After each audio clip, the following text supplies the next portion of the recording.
As you guys know, it is the UEFA Champions League quarter-finals, and there are some absolutely massive matchups coming up over the next 2 days. So if you guys are new to the channel, make sure you hit the subscribe button, hit the like button, and comment down below your thoughts on all these ties. We're going to be predicting every single one today, the first legs of course, and also discussing key talking points, my predictions. Obviously my team are playing today, but let's get straight into the video, guys. I don't remember the quarterfinal ties being this juicy, guys. I mean, look at some of the matchups, man.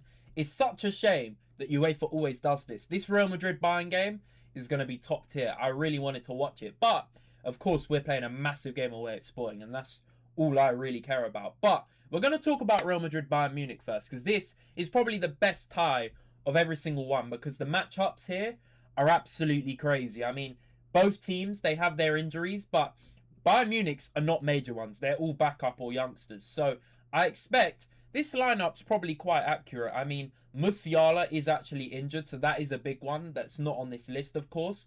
They think Gnabry's going to play in the 10, which is quite interesting. He has been playing there a lot.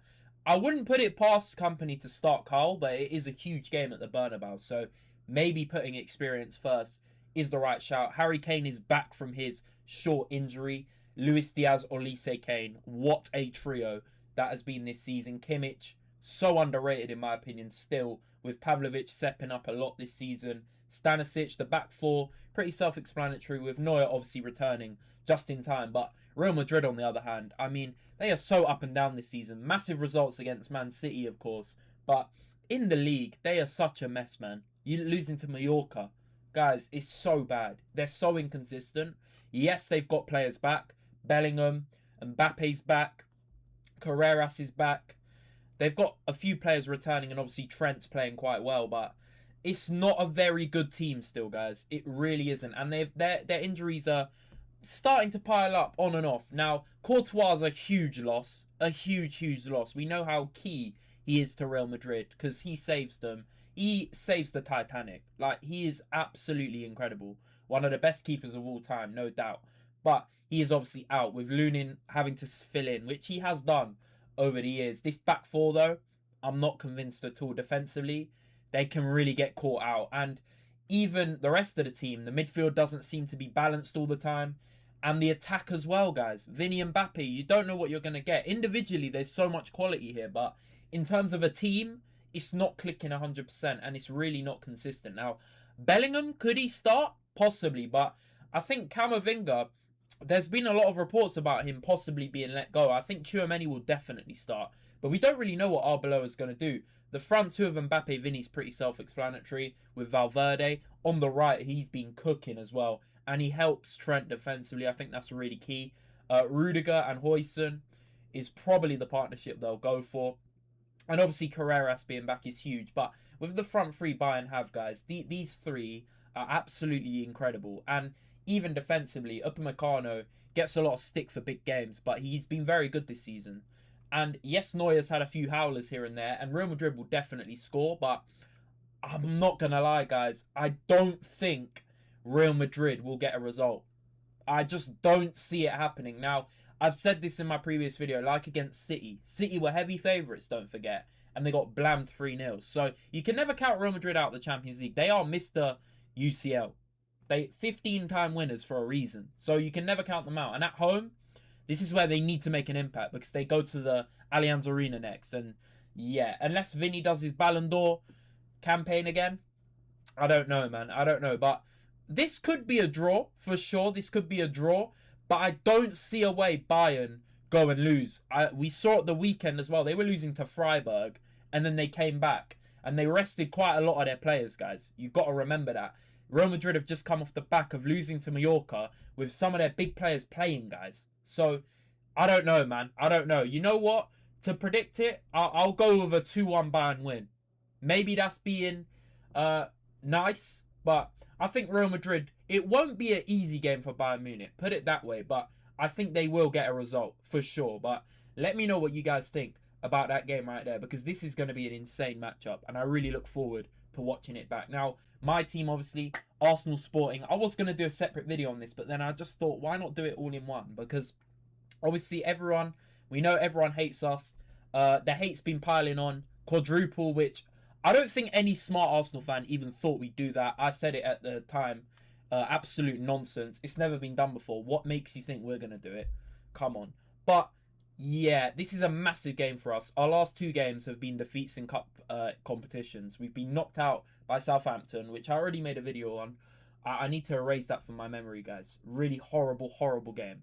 And then we lost the cup final, obviously, to Man City. So we need a bounce back now, guys. What better way to do it? Away at Sporting, who are unbeaten at home in the Champions League, guys. They've beaten the likes of PSG. They smashed Bodo Glimt, came back from 3-0 down, which was really impressive. But it's not going to be an easy game for sure. And I think this lineup, I mean, we have got quite a few injuries with Saka. I think he's been ruled out of this one, but I saw Fabrizio post about it. Eze's injured till the end of the month. Timber's got a knock. Hincapie's got a muscle injury. But we've got some players returning, guys. Obviously, Odegaard is back. We've got Gabriel back in the squad. It's looking all right. It's looking okay in terms of squad. Like, we're going to have Raya in net. Will Madueke start? Yes, I think he will.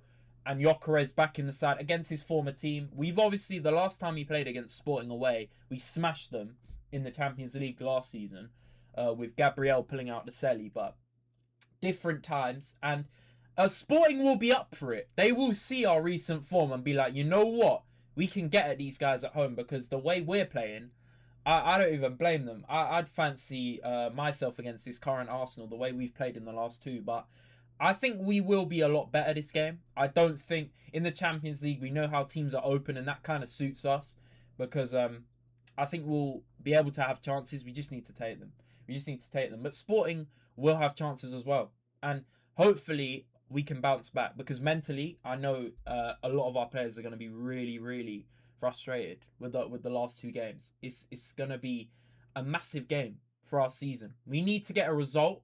And you know what the worst thing is? We don't even need a draw, guys. I mean, we don't even need a win, sorry. I'd take a draw. I would take it. Obviously, I'd love a statement win, and I think we're capable of it when we're at our best. But recently, we have not been at our best. So, logically, you could see a draw happening in this. Honestly, I think Sporting will be up for it. They obviously need a result here to take back to the Emirates, which thankfully we've got the home second leg. You know what?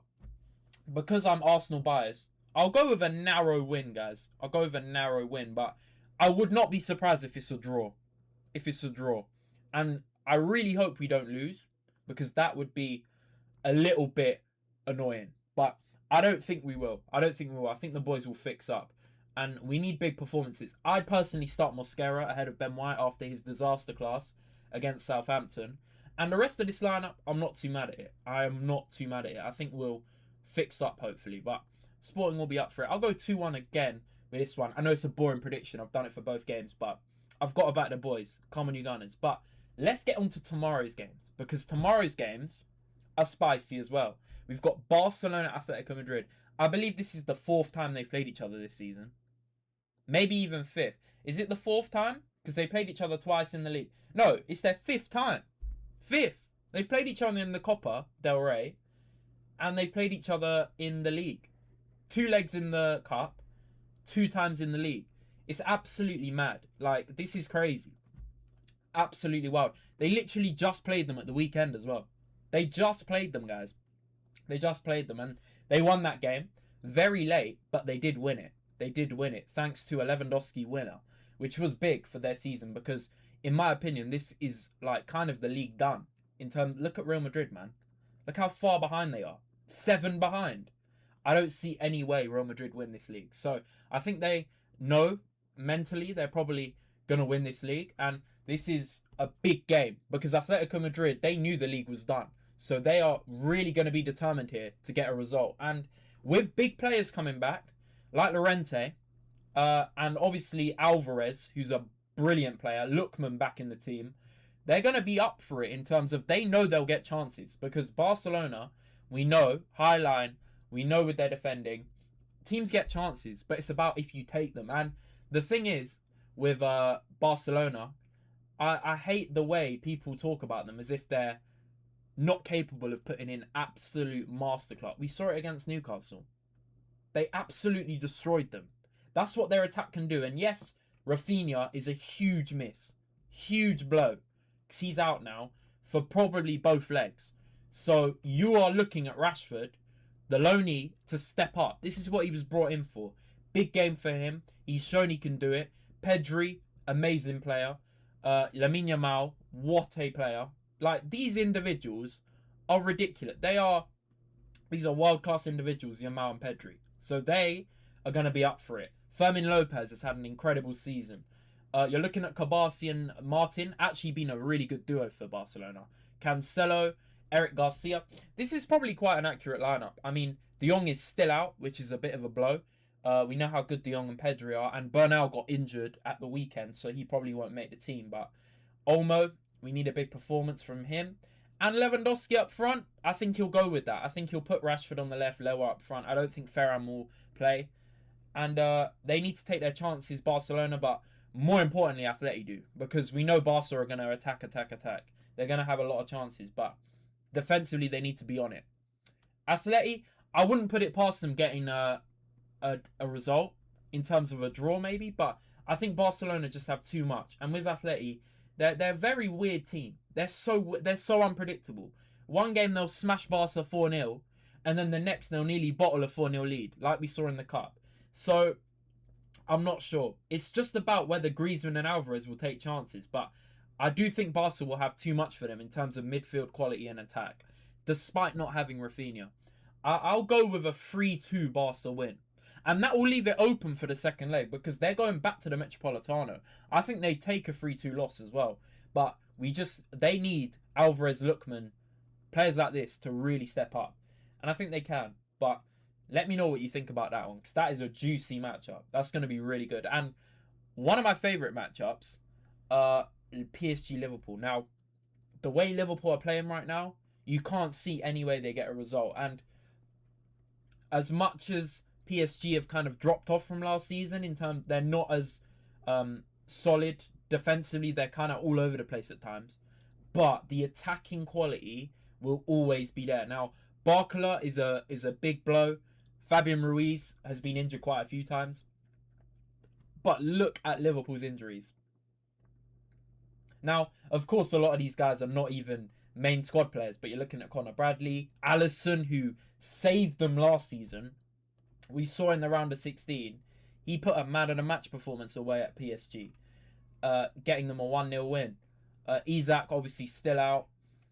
And you're looking at some of these individuals. The way they got battered by Man City was just so bad, man. Van Dijk all over the place. Gravenberch, what the hell has happened to him and McAllister? These two have been shocking this season. Salah, oh my word. Oh my word. Now, Szoboszlai, you're looking at guys like Szoboszlai, Wirtz. You need to carry this team because they are a mess right now. Ekatike as well. We need a big performance because he's been inconsistent as well. It's a mess, man. It's a mess of a team. I wouldn't say poor, but they are quite lackluster defensively, PSG this season. They do leak a lot of goals. But as much as that happens, Liverpool do it 10 times worse. And they're not even like a team-wise, they're all over the place. At least PSG have an insane midfield and attack to fall back on. So I don't see any way Liverpool get a result here. Will they score? Probably. But you know what? I'll go 3-1 PSG. And it could be worse. I'm going to be honest. Because we know if Ballon d'Or Dembus, if Kvaratskhelia, Doué, if these three are cooking, they are absolutely fit. Frimpong. Oh my word. I'm not trying to single out guys. I think Frimpong's a decent player, but he is not a right back. And defensively against Kvaratskhelia, he's going to have his work cut out for him. Will he play Joe Gomez? Maybe. But we'll have to wait and see. But yeah, 3-1 PSG, guys. Let me know what you think about these games. I think they're going to be really good. And we're going to obviously post match reactions after the games. So make sure you're staying tuned. Make sure you hit the like, subscribe if you're new. Follow my socials. I post on TikTok, Instagram. The links are in the description and my Twitter. But it's been Jay-Z Knows Ball and I'm out. Peace out, guys. Take care.